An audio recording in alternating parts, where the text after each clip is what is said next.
Bonjour frères et sœurs. Pour la deuxième fois, votre serviteur Samuel vient à travers cette vidéo pour vous parler. Vous et moi, nous avons compris que pour Pâques, nous ne pourrons pas nous retrouver au temple. Mais notre Dieu, il est vivant et les moyens techniques font que rien ne peut arrêter les choses. Je vais bien avec la grâce du Seigneur. J'espère que de votre côté, c'est la même chose pour vous ainsi que pour les vôtres.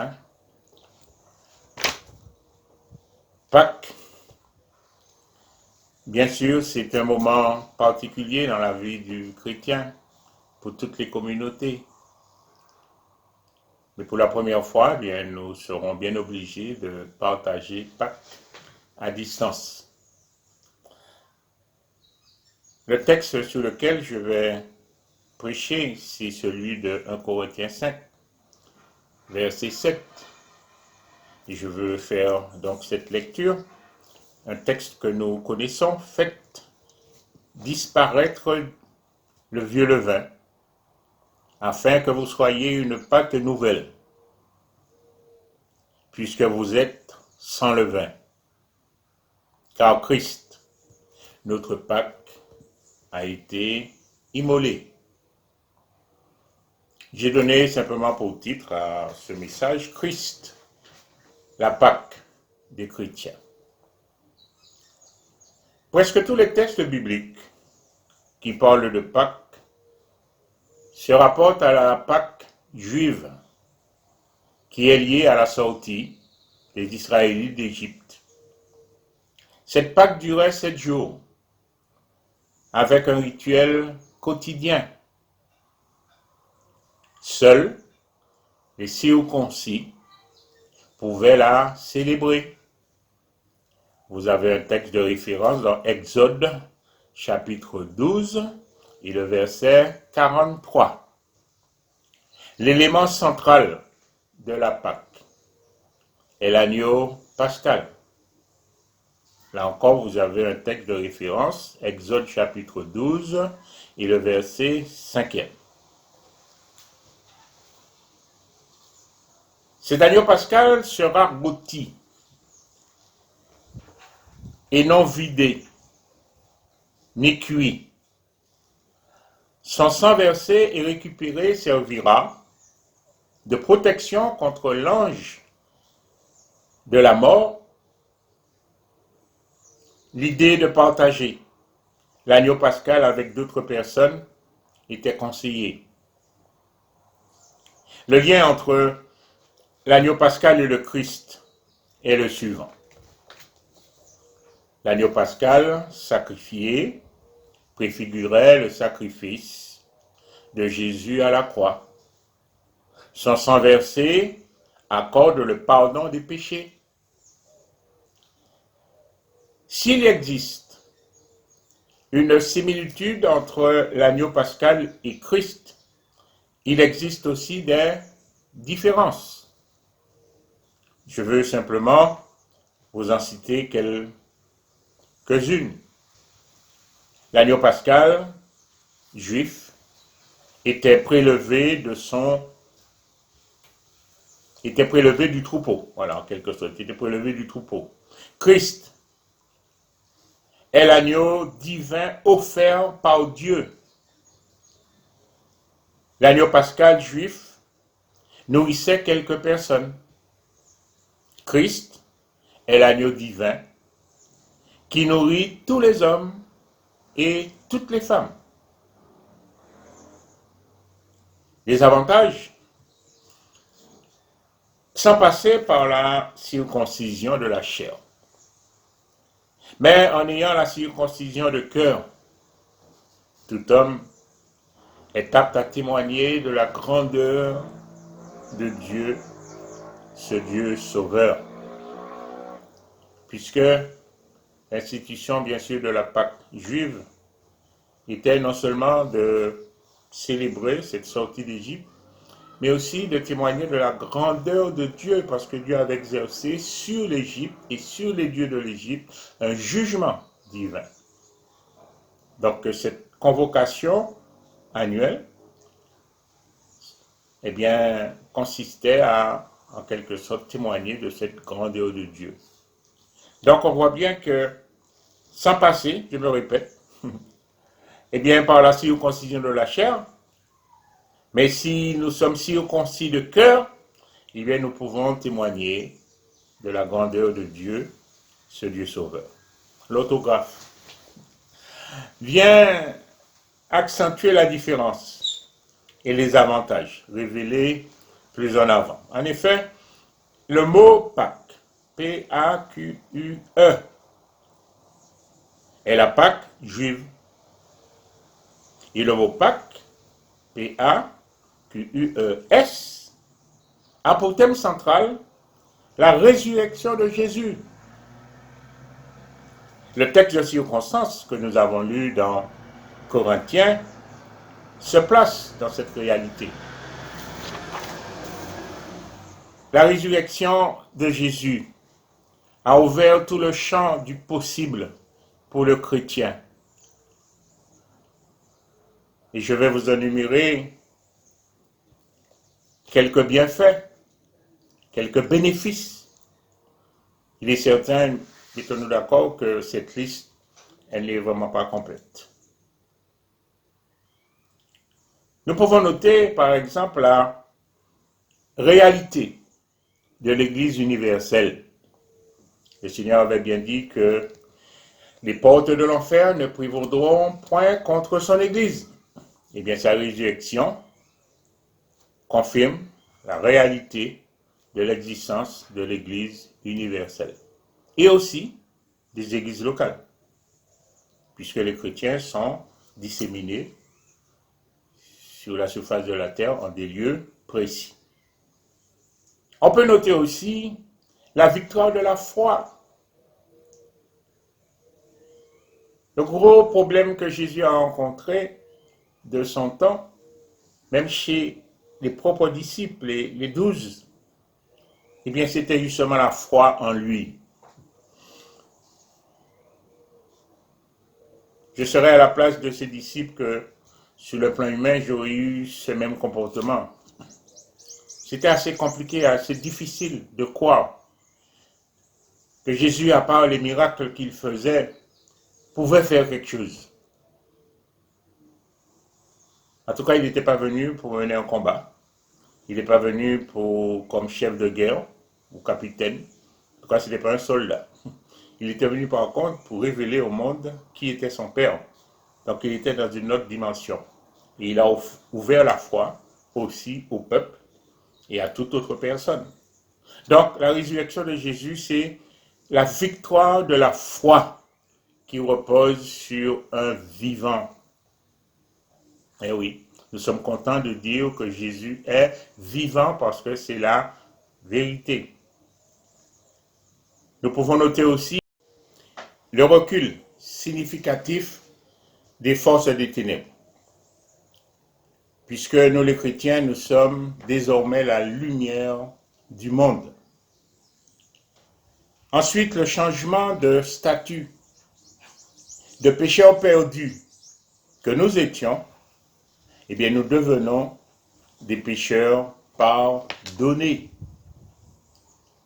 Nous pouvons aussi retenir la garantie de la vie éternelle, puisque celui qui a fait la promesse est vivant et donc peut tenir sa promesse.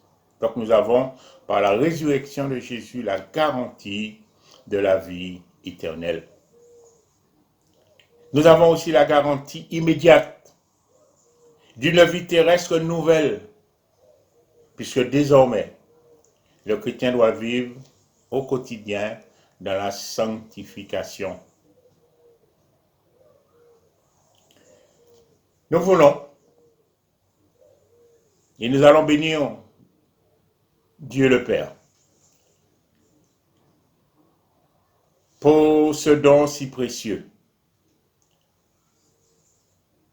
Il y a eu une seule Pâque pour les chrétiens. Il n'y en aura pas 2, 3 ou 4.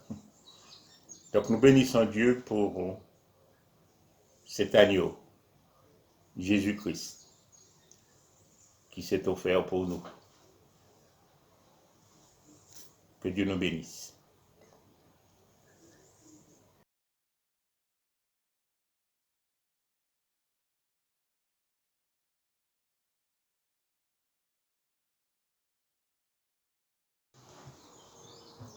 Tu te souviens qu'on avait assez de Pilate, des soldats romains et de leur bande d'assassins. Tu te souviens comment, pendant le soulèvement populaire, je poignardais Crassus. Il fallait le voir se vider de son sang. De voleur de grand chemin que j'étais, je suis devenu un assassin. Mais je fus trahi, arrêté et jeté en prison. Dans cette prison, on vous jetait de temps en temps des croûtons de pain, un peu d'eau, qui souvent se répandait à cause des bagarres sur le sol. Et l'on devait lécher le sol pour se rafraîchir la langue. Tous les jours, on exécutait les plus anciens prisonniers pour faire de la place aux nouveaux. Plus le temps passait, plus je devenais ancien. La Pâque des Juifs approchait. Un matin, deux de mes complices, Ismaël et Zimri, furent amenés avec d'autres pour être exécutés. Un peu plus tard, des gardes vinrent me chercher. Ils m'amenèrent au prétoire. Je me suis dit, Barabbas, c'en est fini pour toi. Surtout, lorsque Pilate prononça ces paroles, lequel voulez-vous que je vous relâche? Barabbas ou Jésus, qu'on appelle Christ. Je ne croyais pas mes oreilles. Lorsque j'ai entendu la foule crier « Mon nom, Barabbas, Barabbas !» Les fermes furent ôtées et en m'enfuyant, j'ai compris que Jésus avait pris ma place pour l'exécution. J'avais retrouvé la liberté, mais n'avais nulle part où aller. Personne ne m'attendait. Je me dissimulais du mieux que je pus. La curiosité me poussa à vouloir voir comment je serais mort si Jésus n'avait pris ma place.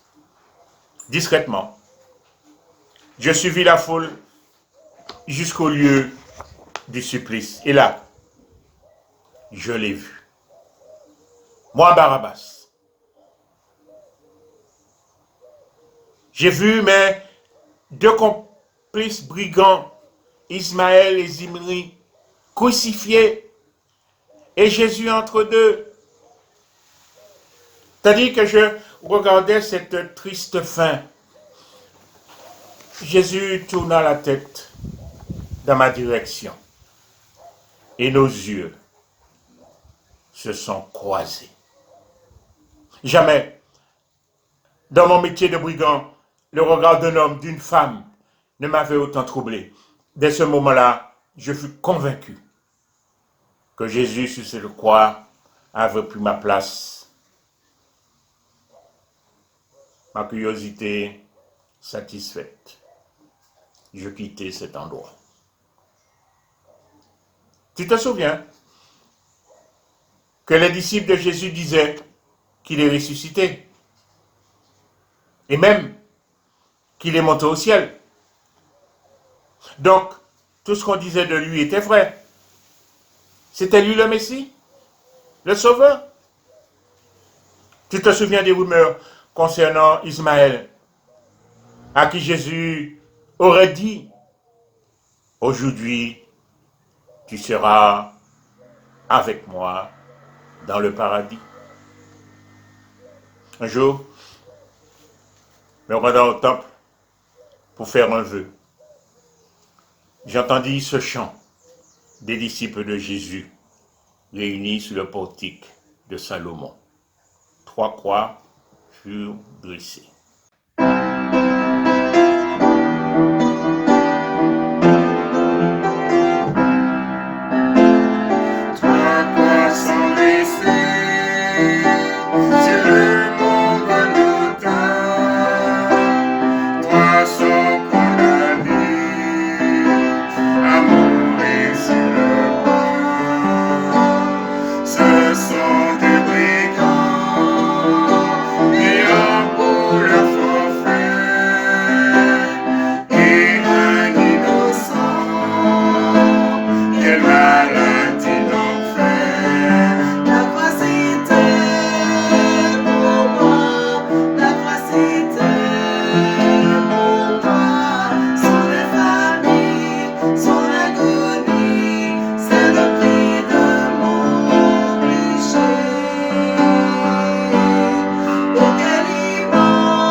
levons nos mains et te louons en exaltant ton saint nom.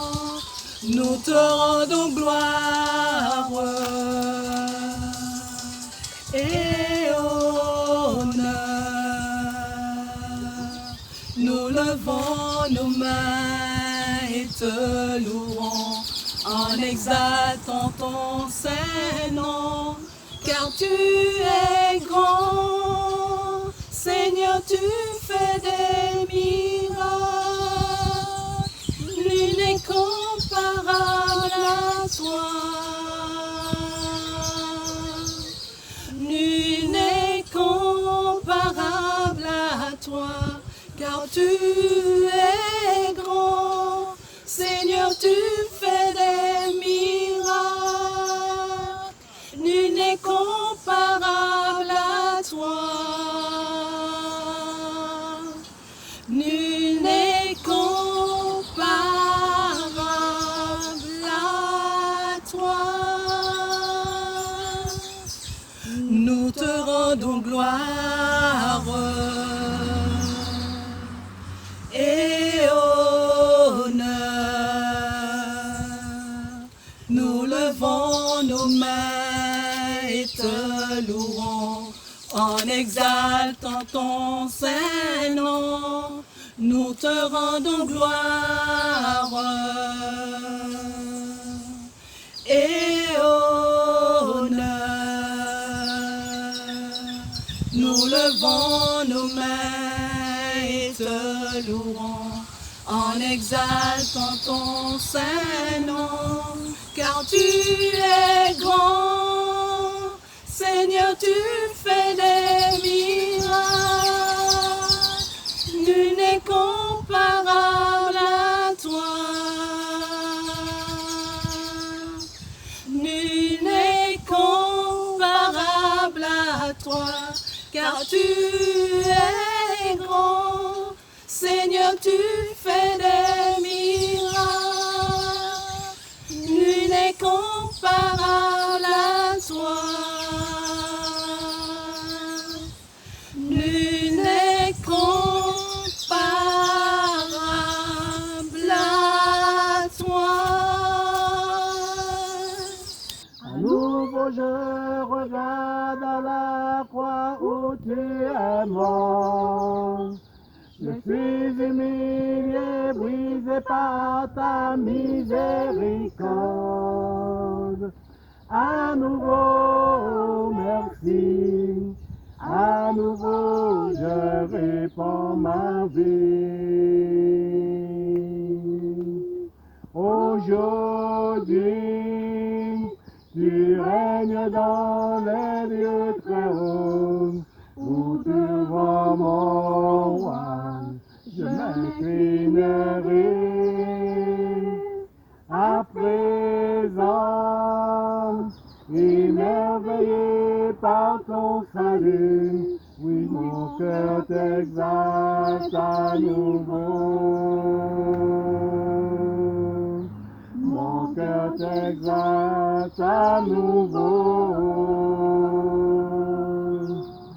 À nouveau je regarde à la croix où tu es mort.